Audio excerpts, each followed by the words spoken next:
The prototype is actually good. These are the insane theories of Chapter 5. In this video, I have gathered the most diverse theories and what might happen in the future. Why did the prototype revive us? Did Lily survive? How are Huggy Wuggy and Kissy Missy connected? And much more. All these theories were sent to me by you in my suggestions. And today we are going to discuss them, debunk them, and overall just have an interesting chat. Sit back, relax, and enjoy the video. Many people for some reason believe that Huggy survived. It's all because after the prototype wounded Huggy, his hand and head continued to move. And if you look closely, it really is true. But if you think logically, he could have just made a couple of movements right before his death.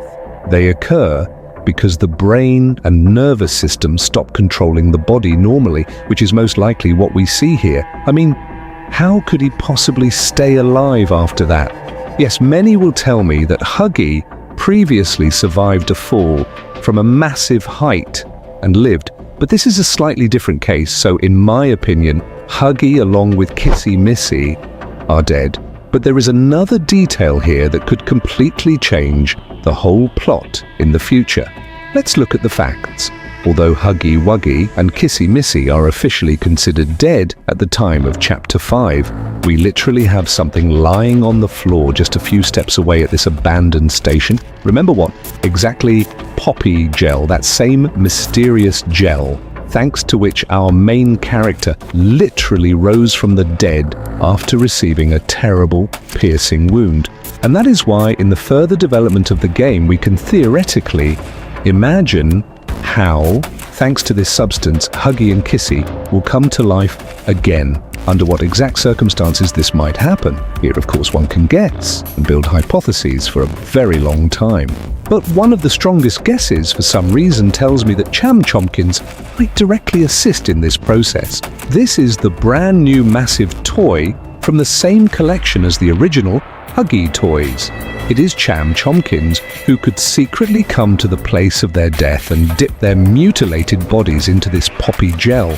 But there is also one crucial nuance that we must not forget. The thing is, while poppy gel itself has a colossal regenerative effect, from the secret documents of Chapter 2, we clearly learn that only a strict combination works guaranteed, and 100% poppy gel plus a powerful electric shock. As a result, we, as viewers, have at least a solid hope that Huggy and Kissy will survive, stand up, and in the future, together, shoulder to shoulder, will help us advance through the depths of the factory. But this logically brings to mind a completely different, deeper thought. Who actually were Huggy Wuggy and Kissy Missy to each other? What bonds connected them before the catastrophe?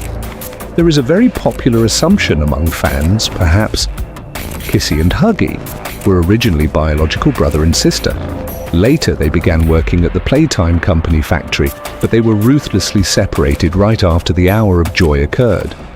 And if you think about it, this is the absolute truth. Huggy and Kissy are toys of the exact same kind. Their main visual difference lies solely in the color of their fur. Huggy is a deep blue and Kissy is bright pink. In Chapter 5, we finally understood that Huggy shows real, living human feelings towards Kissy. Feelings that no experiments could erase. Remember, for example, that old projector.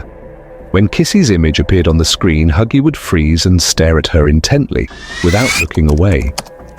And as soon as the film ended, the screen went dark, and he stopped seeing her image. A wild, uncontrollable aggression instantly flared up in him. Also remember their incredibly touching interaction in the final scene right before their demise, how they sweetly and desperately tried to hold hands in the moment of danger. And, obviously, based on all of this, we can make a firm conclusion. They are not random toys in the corridors of the plant. They had already seen each other and been close before, in a past life. And here, the community has several main versions of who exactly they are to each other. Version number 1 states that Huggy and Kissy were once a loving couple.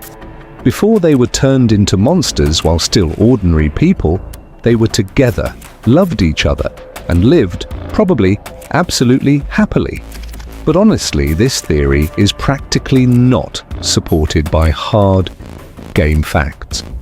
The fact that they tried to hold hands can be interpreted in completely different ways.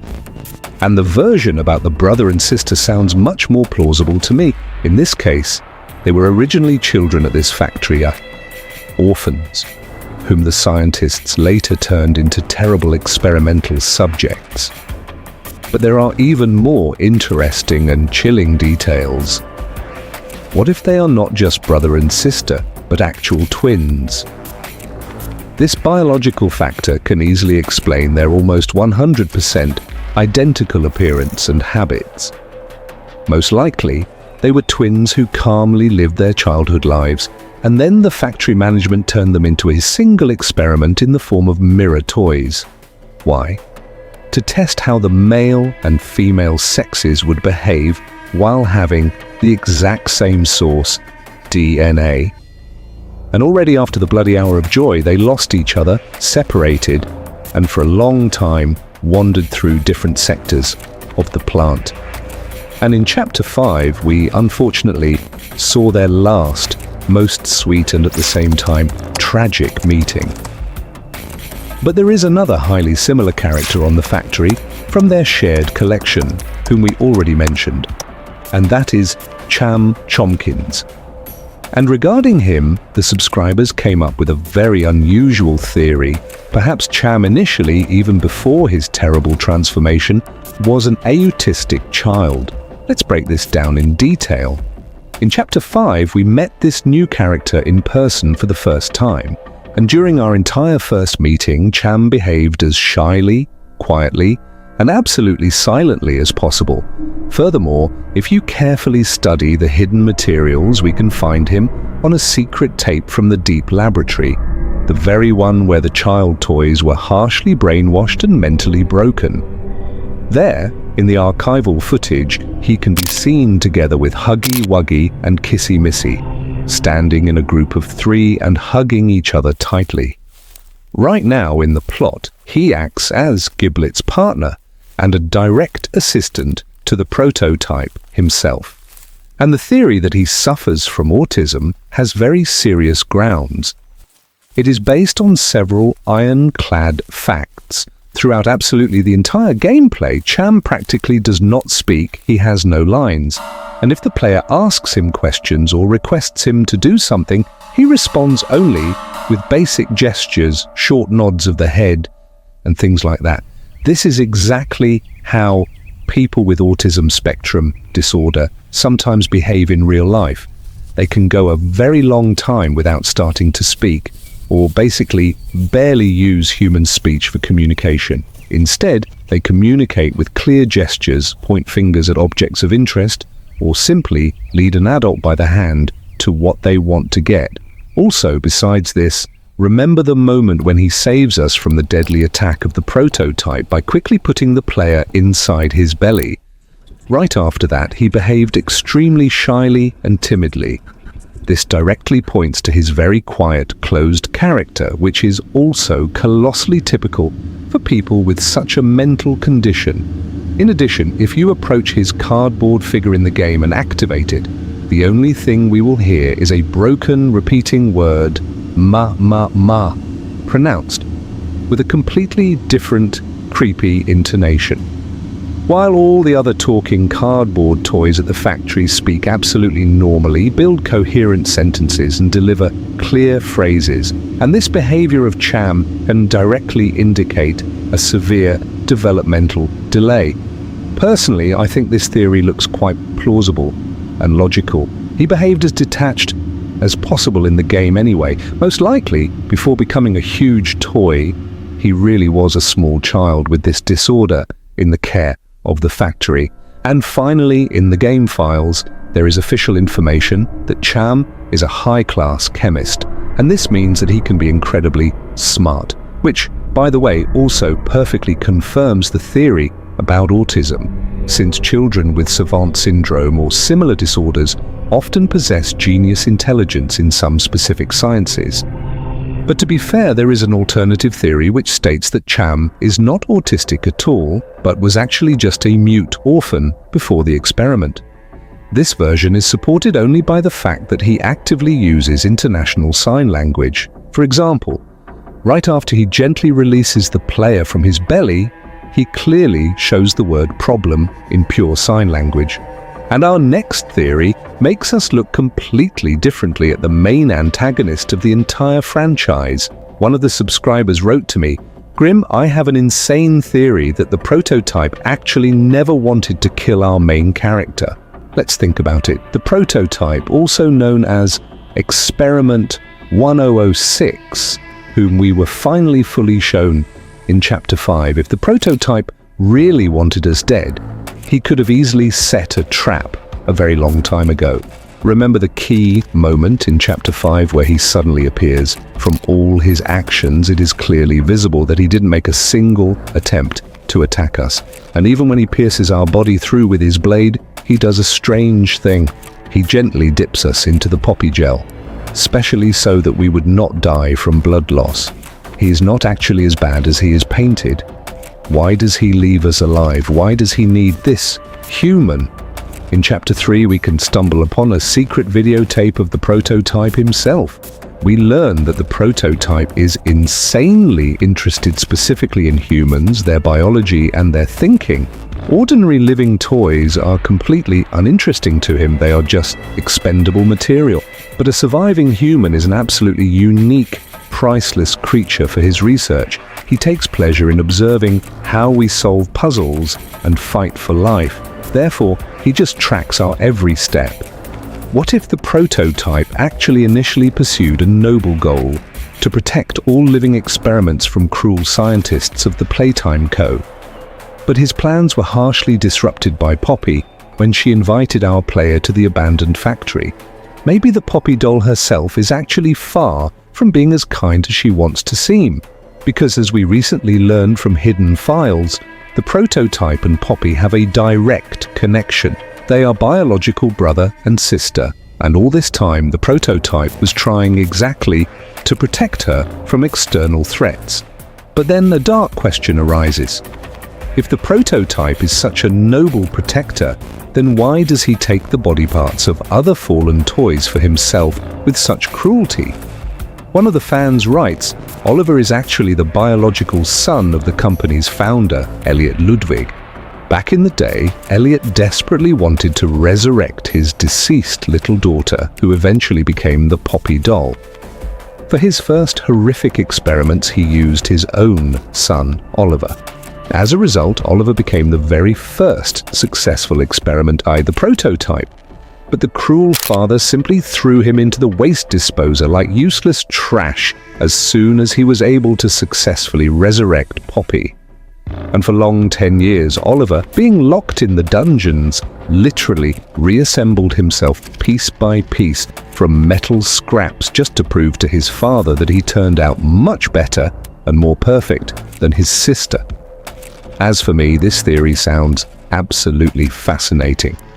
Or, what is even more likely, by the time of the final Chapter 6, he plans to create a massive, single megaboss assembled from the key body parts of all the factory monsters. And now let's remember Piano-saurus, the unique character who literally appeared for one moment in Chapter 4 and immediately died tragically. This monster never wished harm to anyone. The way Piano-saurus sees the world is cardinally and completely different from our actual reality. In his head, due to severe mental destruction, he sincerely believes that he is entertaining absolutely everyone around by playing kind, cheerful songs on his built-in piano. But in harsh reality, his huge mechanical paws simply killed and tore apart everyone on the spot. And he didn't even come close to realizing it. For this very reason, Dowie ruthlessly eliminated him. Inside his mind, Piano-saurus was actually never a wicked monster. He just had a totally distorted reality.